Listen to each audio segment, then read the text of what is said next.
روزے کے مسائل کو سمجھنا ضروری ہے تاکہ عبادت صحیح طریقے سے ادا کی جا سکے۔ یہاں روزے سے متعلق کچھ اہم مسائل بیان کیے جا رہے ہیں۔ روزہ رکھنے کی نیت دل میں کرنا کافی ہے، زبان سے کہنا ضروری نہیں مگر کہنا بہتر ہے۔ نیت سحری سے پہلے یا فجر سے پہلے کرنی چاہیے۔ روزہ کن چیزوں سے ٹوٹ جاتا ہے؟ روزہ درج ذیل چیزوں سے ٹوٹ جاتا ہے اور قضا لازم ہوتی ہے: جان بوجھ کر کھانے پینے یا جمع کرنے سے، جان بوجھ کر قے کرنے سے، نس کے ذریعے غذائیت فراہم کرنے والے انجیکشن لینے سے، حیض، ماہواری یا نفاس آنے سے۔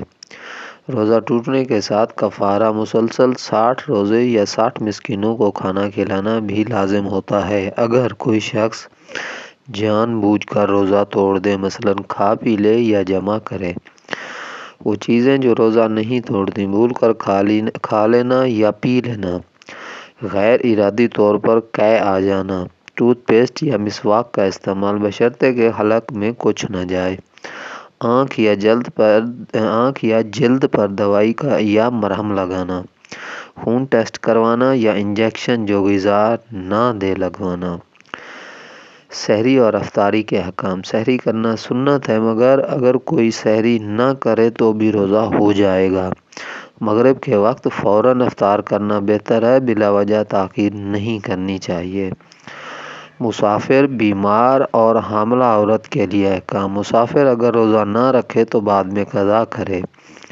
بیمار اگر روزہ رکھنے سے صحت کو نقصان پہنچنے کا خطرہ ہو تو روزہ چھوڑ سکتا ہے اور بعد میں قضا کرے۔ حاملہ یا دودھ پلانے والی عورت اگر کمزوری محسوس کرے تو روزہ چھوڑ سکتی ہے، بعد میں قضا کرے۔